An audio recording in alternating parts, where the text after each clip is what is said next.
ಆರೋಗ್ಯ ಉತ್ಸವದಲ್ಲಿ ಹಾಸ್ಮೆಟ್ ಆಸ್ಪತ್ರೆಯ ಖ್ಯಾತ ಮೂಳೆ ರೋಗ ತಜ್ಞರಾದ ಡಾಕ್ಟರ್ ನಾರಾಯಣ ಹುಳ್ಸೆರವರು ಭಾಗವಹಿಸಿ ಮೂಳೆ ಮತ್ತು ನೋವು ಹಾಗೂ ಅದಕ್ಕೆ ಸಂಬಂಧಪಟ್ಟ ಚಿಕಿತ್ಸೆಯ ಬಗ್ಗೆ ಮಾಹಿತಿಯನ್ನು ನೀಡಿದರು.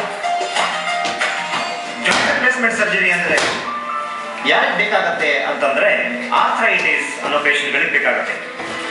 ಆರ್ಥ್ರೈಟಿಸ್ ಅನ್ನೋದು ಒಂದು ಗ್ರೀಕ್ ಶಬ್ದದಿಂದ ಬಂದಿರೋ ಶಬ್ದ. ಗ್ರೀಕ್ ನಲ್ಲಿ ಆರ್ಥ್ರೋ ಅಂದ್ರೆ ಜಾಯಿಂಟ್ ಅಂತ, ಅಂದ್ರೆ ಎರಡು ಮೂಳೆ ಎಲ್ಲಿ ಕೂಡ್ಕೊಂಡು ಎಲ್ಲಿ ಮೂವ್ಮೆಂಟ್ ಮಾಡೋಷ್ಟೋ ಅದಕ್ಕೆ ಜಾಯಿಂಟ್ ಅಂತ ಕರಿತೀವಿ. ಸೊ ಅದಕ್ಕೆ ಆರ್ಥ್ರೋ ಅನ್ನೋ ಶಬ್ದ ಗ್ರೀಕ್ ಇಂದ ಬಂದಿರೋದು. ವಯಸ್ಸಾಗ್ತಾ ಬಂದಾಗೆ ಮೂಳೆ ಸವಿಯೋದು ಅಂತ ನೀವೆಲ್ಲ ಕೇಳಿರ್ಬೋದು, ಅದು ಆಸ್ಟಿಯೋ ಆರ್ಥ್ರೈಟಿಸ್ ಅಂತ. ಅದೇನಾಗತ್ತೆ ಅಂತಂದ್ರೆ ಜಾಯಿಂಟ್ ನ ಒಳಗಡೆ ರಬ್ಬರ್ ತರ ಒಂದು ಕಾರ್ಟಿಲೇಜ್ ಅನ್ನೋ ಒಂದು ವಸ್ತು ಇರುತ್ತೆ. ಆ ವಸ್ತು ನಿಧಾನಕ್ಕೆ ಏನಾಗುತ್ತೆ ಅಂದ್ರೆ ಅದ್ರ ಮೂಲ ಗುಣವನ್ನು ಕಳ್ಕೊಂಡು ನಿಧಾನಕ್ಕೆ ತುಂಬಾ ರಫ್ ಆಗಿ ಮೂವ್ಮೆಂಟ್ ಸರಿ ಬರಲ್ಲ, ಅದರಿಂದ ನೋವು ಪ್ರಾರಂಭ ಆಗುತ್ತೆ. ಅದೇ ರೀತಿಯಲ್ಲಿ ಬೇರೆ ಬೇರೆ 100 ವಿವಿಧ ಪ್ರಕಾರದ ಆರ್ಥ್ರೈಟಿಸ್ಗಳಿವೆ.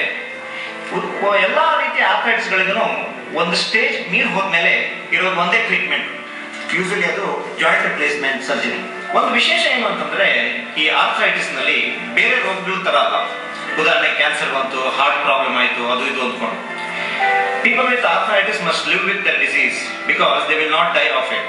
ಅದು ಏನಂದ್ರೆ ತುಂಬಾನು ಅಷ್ಟು ದೊಡ್ಡ ಕೆಟ್ಟ ರೋಗನೂ ಅಲ್ಲ, ಬೇರೆ ಏನು ತೊಂದರೆನೂ ಮಾಡಲ್ಲ, ಬಟ್ ಹಂಗಂತ ಅದು ಹೋಗೋದು ಇಲ್ಲ. ಆದ್ರಿಂದ ಅದು ಜೀವಮಾನ ಪೂರ್ತಿ ತೊಂದರೆ ಕೊಟ್ಕೋತಾ ಇರಬಹುದು ಅನ್ನೋ ಒಂದು ಪ್ರಾಬ್ಲಮ್. ಸೊ ಅದೇ ರೀತಿ ಬೇರೆ ಬೇರೆ ವಿವಿಧ ಪ್ರಕಾರಗಳ ಟ್ರೀಟ್ಮೆಂಟ್ ಇದೆ. ನೀವೇನ್ ಜ್ಞಾಪಕ ಇಟ್ಕೊಳ್ಬೇಕು ಅಂದ್ರೆ ಆ ಕಾರ್ಟಿಲೇಜ್ ಅನ್ನೋ ವಸ್ತು ನಮ್ಮ ದೇಹದಲ್ಲಿ ಪುನರ್ ನಿರ್ಮಾಣ ಅದನ್ನ ರೀಜನರೇಟ್ ಮಾಡೋದಕ್ಕೆ ಇದುವರೆಗೆ ನಮ್ಮ ಹತ್ರ ಯಾವ ಔಷಧಿನೂ ಇಲ್ಲ. ಹಾಗಂತ ಇದು ಪ್ರಾಣಾಂತಿಕವಾದಂತಹ ಕಾಯಿಲೆ ಅಲ್ಲ, ಅಲ್ಲಿಂದ ಬರುವಂತಹ ನೋವು ಮತ್ತೆ ಮೊಬಿಲಿಟಿ ಪ್ರಾಬ್ಲಮ್ಗಳನ್ನ ಮಾತ್ರ ನಾವು ಕಮ್ಮಿ ಮಾಡ್ಬೇಕು ಅಷ್ಟೇ.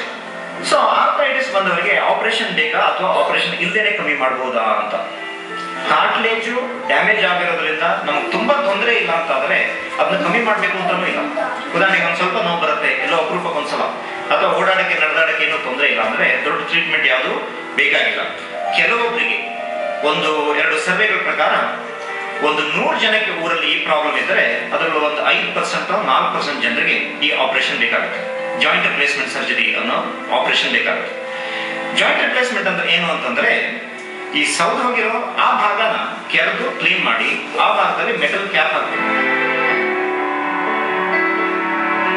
ಅವಾಗೇನಾಗುತ್ತೆ, ನೀವು ನಡಿಬೇಕಾದ್ರೆ ನಿಮ್ಮದು ದೇಹದ ಭಾರ ನಿಮ್ಮ ಡ್ಯಾಮೇಜ್ ಆಗಿರೋ ಕಾರ್ಟಿಲೇಜ್ ಮೇಲೆ ಹೋಗೋದು ಬಿಟ್ಬಿಟ್ಟು ಅದು ಮೆಟಲ್ ಮೇಲೆ ಹೋಗುತ್ತೆ. ಮೆಟ್ಲಿಗೆ ನೋವು ಗೊತ್ತಾಗಲ್ಲ, ಸೊ ಅದರಿಂದ ನಿಮಗೆ ನೋವಾಗಲ್ಲ. ಅದನ್ನ ಸರಿ ಮಾಡಬೇಕು. ಸರಿ ಮಾಡಿದ್ರೆ very successful operation, one of the most successful operation in the medical history. So ಯಾರಿಗೆ ಬೇಕಾಗುತ್ತೆ ಜಾಯಿಂಟ್ ರಿಪ್ಲೇಸ್ಮೆಂಟ್ ಸರ್ಜರಿ ಅಂದ್ರೆ ಬೇರೆ ಏನು ಕಾರಣ ಇಲ್ಲ, ಇರೋದು ಒಂದೇ ಒಂದು ಕಾರಣ, ಏನು ಅಂದ್ರೆ ಪೇನ್, ನೋವು. ಆ ನೋವನ್ನ ಬೇರೆ ಯಾವುದೇ ವಿಧಾನದಲ್ಲಿ ಕಮ್ಮಿ ಮಾಡ್ಕೊಳಕ್ಕಾಗಲ್ಲ ಸೇಫ್ ಆಗಿ. ಅಂದ್ರೆ ತುಂಬಾ ಪೇನ್ ಕಿಲ್ಲರ್ಗಳು ತಗೊಳ್ದೇನೆ ಅಥವಾ ಪದೇ ಪದೇ ಇಂಜೆಕ್ಷನ್ ಹಾಕ್ಸ್ಕೊಳ್ದೇನೆ ಕಮ್ಮಿ ಮಾಡ್ಕೊಳಕ್ ಆಗಲ್ಲ ಅಂದ್ರೆ ಆವಾಗ ಜಾಯಿಂಟ್ ರಿಪ್ಲೇಸ್ಮೆಂಟ್ ಬೇಕಾಗುತ್ತೆ. ಸಿಂಪಲ್. ಅದ್ರ ಬೇರೆ ಬೇರೆ ಟೈಪ್ಸ್ ಇದೆ. Total joint replacement, partial joint replacement ಅಂತ. ಪಾರ್ಷಿಯಲ್ ಅನ್ನೋದು ತುಂಬಾ ಅಡ್ವಾನ್ಸ್ಡ್, ಇತ್ತೀಚೆಗೆ ಬಹುಶಃ ನಮ್ಮ ಹಾಸ್ಪಿಟಲ್ ಮಾತ್ರ ಮಾಡ್ತೀವಿ ಅದು. ಸೊ ಜಾಯಿಂಟ್ ರಿಪ್ಲೇಸ್ಮೆಂಟ್ ಮಾಡಿಸ್ಕೊಂಡ್ರೆ ಹೇಗಿರುತ್ತೆ ಅನ್ನೋದು ನಮ್ಗೆ ಮುಖ್ಯ. ಹೆಚ್ಚಿನ ಜನರಿಗಿರೋ ಒಂದು ಸಂದೇಹ, ಆ ಜಾಯಿಂಟ್ ರಿಪ್ಲೇಸ್ಮೆಂಟ್ ಮಾಡಿಸ್ಕೊಂಡ ನಂತರ ಹೇಗಿರುತ್ತೆ, ಅದು ಒಳ್ಳೆ ಆಪರೇಷನ್ ಅಥವಾ ಏನ್ ತೊಂದರೆ ಬರುತ್ತೆ ಅನ್ನೋದು. ಜಾಯಿಂಟ್ ರಿಪ್ಲೇಸ್ಮೆಂಟ್ ಮಾಡ್ಕೊಂಡಾದ್ಮೇಲೆ ನಮ್ಮ ಕ್ವಾಲಿಟಿ ಆಫ್ ಲೈಫ್ ಹೇಗಿರುತ್ತೆ ಅಂತ, ನಾವು ನಡೆದಾಡೋದು ಹೇಗಿರುತ್ತೆ, ನಾವು ಮಾಡೋ ಕೆಲಸ ಹೇಗಿರುತ್ತೆ, ನಾವು ಓಡಾಡೋದು ಹೇಗಿರುತ್ತೆ, ಅದನ್ನೆಲ್ಲ ಸ್ಟಡಿ ಮಾಡಿರ್ತಾರೆ. 10 ವರ್ಷದ ತನಕ ಒಬ್ರು ಸ್ಟಡಿ ಮಾಡೋದು. 95% ಜನರಿಗೆ ಮಾಡಿಸ್ಕೊಂಡ್ರೆ 95% ಜನ, 1000 ಗಟ್ಟಲೆ ಜನರಿಗೆ ಏನೂ ತೊಂದರೆ ಆಗಲಿಲ್ಲ. ಕೆಲವರಿಗೆ ಏನಾಯ್ತು ಅಂತಂದ್ರೆ ಮಧ್ಯ ಬೇರೆ ಬೇರೆ ಕಾರಣಗಳಿಂದ ತೊಂದರೆ ಆಗಿರುತ್ತೆ, ಅಥವಾ ಜಾಯಿಂಟ್ ರಿಪ್ಲೇಸ್ಮೆಂಟ್ ಇಂದನೂ ಕೂಡ ಪ್ರಾಬ್ಲಮ್ ಆಗಿರುತ್ತೆ. ಆದ್ರೆ 95% ಜನರಿಗೆ ಬೇರೆ ಯಾವ ಪ್ರಾಬ್ಲಮ್ ಆಗಲಿಲ್ಲ. ಈ ಆಪರೇಷನ್ ಮಾಡಿಸ್ಕೊಂಡು ಎಷ್ಟು ಪ್ರಾಬ್ಲಮ್ ಆಗ್ಬೋದು, ಏನೇನು ಪ್ರಾಬ್ಲಮ್ಗಳಿದೆ. ಕಾಸ್ಟ್ ಎಲ್ಲಕ್ಕಿಂತ ದೊಡ್ಡದಿರೋದು ಕಾಸ್ಟ್. ಯಾಕಂದ್ರೆ ಈ ಜಾಯಿಂಟ್ ರಿಪ್ಲೇಸ್ಮೆಂಟ್ ತುಂಬಾ ರಿಸರ್ಚ್ ಇಂದ ಮಾಡಿರೋದು. ಯೂಶಲಿ ಬೇರೆ ಕಂಟ್ರಿನಲ್ಲಿ ಮಾಡೋದು, ಅದನ್ನ ಇಂಪೋರ್ಟ್ ಮಾಡ್ಕೊಂಡು ಬರ್ಬೇಕಾದ್ರೆ ಅದ್ರ ಕಾಪಿ ರೈಟ್ಗಳು, ಇಂಪೋರ್ಟ್ ಡ್ಯೂಟಿಗಳು ಎಲ್ಲ ಸೇರ್ಕೊಂಡು ಕನಿಷ್ಠ ಚೆನ್ನಾಗಿರೋ ಜಾಯಿಂಟ್ ರಿಪ್ಲೇಸ್ಮೆಂಟ್ ಒಳ್ಳೆ ಪ್ಲೇಸ್ ಮಾಡಿದ್ರೆ 1 ಲಕ್ಷಕ್ಕಿಂತ ಕಮ್ಮಿ ಆಗಲ್ಲ. ಆಮೇಲೆ ಅದ್ರ ರಿಕವರಿ ಹೇಗಿರುತ್ತೆ, ಆಪರೇಷನ್ ಆದ್ಮೇಲೆ ಹೇಗಿರುತ್ತೆ. ಯೂಶಲಿ ನೀ ರಿಪ್ಲೇಸ್ಮೆಂಟ್ ಮಾಡಿಸ್ಕೊಂಡ್ರೆ 2ನೇ ದಿವಸಕ್ಕೆ ಎಲ್ಲಾರನ್ನೂ ನಡೆಸ್ತೀವಿ. ಆಪರೇಷನ್ ಆದ್ಮೇಲೆ ಒಂದು ವಾಕರ್ ಇಟ್ಕೊಂಡು 2 ದಿವಸಕ್ಕೆ ನಡೆಸ್ತೀವಿ. 3 ಅಥವಾ 4 ದಿವಸದಷ್ಟೊತ್ತಿಗೆ ಸೆಲ್ಫ್ ಕೇರ್, ಅಂದ್ರೆ ಅವರೇ ಟಾಯ್ಲೆಟ್ಗೆ ಹೋಗ್ಬೋದು, ಅವರೇ ಕಿಚನ್ಗೆ ಹೋಗ್ಬೋದು, ಅವ್ರ ಕೆಲಸ ಅವ್ರು ಮಾಡ್ಕೊಳ್ಳೋ ತರ ಆಗುತ್ತೆ. ಒಂದು 5 ದಿವಸಕ್ಕೆ ಹೆಚ್ಚಿನ ಜನ 4 ಅಥವಾ 5 ದಿವಸಕ್ಕೆ ಮನೆಗೆ ಕಳಿಸ್ತೀವಿ. ಮನೆಗೆ ಹೋಗ್ಬೇಕಾದ್ರೆ ಸ್ಟೆಪ್ಸ್ ಸಹಿತ ಹಾಕ್ಬೋದು, ಒಂದು ಸ್ಟಿಕ್ ತಗೊಂಡು. ಒಂದು 4 ರಿಂದ 6 ವಾರದಷ್ಟೊತ್ತಿಗೆ ಇಂಡಿಪೆಂಡೆಂಟ್ ಆಗಿರ್ತೀರ. ಫಂಕ್ಷನ್ ಹೇಗಿರುತ್ತೆ ಅಂತಂದ್ರೆ ಒಂದು 0 ದಿಂದ 115 ಡಿಗ್ರಿ ವರೆಗೆ ಬೆಂಡ್ ಮಾಡ್ಬೋದು. ಕೆಲವರಿಗೆ ಭಯ ಇರುತ್ತೆ, ನೀರು ರಿಪ್ಲೇಸ್ಮೆಂಟ್ ಮಾಡಿಸ್ಕೊಂಡ್ರೆ ಅದು ಮಡ್ಚಕ್ಕಾಗೋದಿಲ್ವೋ ಅಂತ. ಸೊ 0ದಿಂದ 115ವರೆಗೆ ಆಲ್ಮೋಸ್ಟ್ ನಮ್ಮ ಎಲ್ಲಾ ಕೆಲಸ ಮಾಡುವಷ್ಟು ಮೋಸ್ಟ್ ಆಫ್ ದ ನೀರು ರಿಪ್ಲೇಸ್ಮೆಂಟ್ ಅಲ್ಲಿ ಬೆಂಡ್ ಮಾಡಬಹುದು. ನೆಲಕ್ಕೆ ಕುತ್ಕೊಳ್ಳೋದನ್ನ ಮಾತ್ರ ನಾವು ಬೇಡ ಅಂತ ಹೇಳ್ತೀವಿ ಈ ಆಪರೇಷನ್ ಆದ್ಮೇಲೆ. ಆಪರೇಷನ್ ಆದ್ಮೇಲೆ ಅದಕ್ಕೆ ಇನ್ನೇನಾದ್ರು ಮೇಂಟೆನೆನ್ಸ್ ಬೇಕಾಗುತ್ತೋ ಅಂತ. ಅದಕ್ಕೆ ಉದಾಹರಣೆಗೆ ನೋಡಿ, ಯಾವ್ದಾದ್ರು ಒಂದು ಮಷೀನ್ ಇದ್ರೆ ಅದಕ್ಕೆ ಮೇಂಟೆನೆನ್ಸ್ ಇರುತ್ತೆ, ಅದು ಗ್ರೀಸಿಂಗ್ ಇದು ಯಾವ ಮೇಂಟೆನೆನ್ಸ್ ಇರಲ್ಲ. ಯೂಶಲಿ 6 ವಾರದ ನಂತರ ಯಾವ ಮೆಡಿಸಿನ್ ಇರಲ್ಲ. ಪೇನ್ ಕಿಲ್ಲರ್ಗಳು ಮಾತ್ರ ಕೊಟ್ಟಿರ್ತೀವಿ 6 ವಾರದವರೆಗೆ. ಅದರ ನಂತರ ಯಾವ ಮೆಡಿಸಿನ್ ಕೂಡ ನೀರ್ ರಿಪ್ಲೇಸ್ಮೆಂಟ್ಗೆ ಬೇಕಾಗಲ್ಲ. ಸೊ ನೀರ್ ರಿಪ್ಲೇಸ್ಮೆಂಟ್ ಆದ್ಮೇಲೆ ನೆಕ್ಸ್ಟ್ ಕಾಮನ್ ಜಾಯಿಂಟ್ ಅಂದ್ರೆ ಹಿಪ್ ರಿಪ್ಲೇಸ್ಮೆಂಟ್ ಅಂತ. ಅದು ತೊಡೆ ಭಾಗ ಮತ್ತು ನಮ್ಮ ಸೊಂಟದ ಭಾಗ ಕೂಡುವಂತ ಜಾಯಿಂಟ್. ಅದು ಬಾಲ್ ಅಂಡ್ ಸಾಕೆಟ್ ಜಾಯಿಂಟ್ ಅಂತೀವಿ. ಅಂದ್ರೆ ಒಂದ್ ಕಡೆಯಿಂದ ರೌಂಡ್ ಬಾಲ್ ಇರುತ್ತೆ, ಇನ್ನೊಂದ್ ಕಡೆಯಿಂದ ಸಾಕೆಟ್ ಇರುತ್ತೆ. ಕಾಲ್ನೊಳಗಿರೋ ಬಾಲ್ ಈ ತರ ಮೂವ್ ಆಗುತ್ತೆ.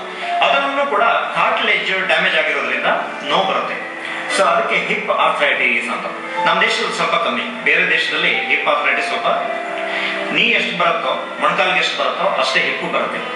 ತೊಂದರೆಗಳೆಲ್ಲ ಸೇಮ್, ನೀನಲ್ಲಿ ಹೇಗಿರುತ್ತೋ ಅದೇ ತರ ನೋವು ಬರುತ್ತೆ, ಡಿಫಾರ್ಮಿಟಿ ಆಗುತ್ತೆ, ನಮ್ಮ ಕೆಲಸಗಳಲ್ಲಿ ನಿದ್ದೆನಲ್ಲಿ ತೊಂದರೆ ಆಗುತ್ತೆ. ಈ ಸಮಸ್ಯೆ ಇನ್ನ ಜಾಸ್ತಿ ಆಗುತ್ತೆ ಫ್ಯೂಚರ್ ನಲ್ಲಿ. ಯಾಕೆಂದ್ರೆ ನಾವು ಇನ್ನು ಹೆಚ್ಚು ದಿವಸ ಬದುಕ್ತಾ ಇದೀವಿ.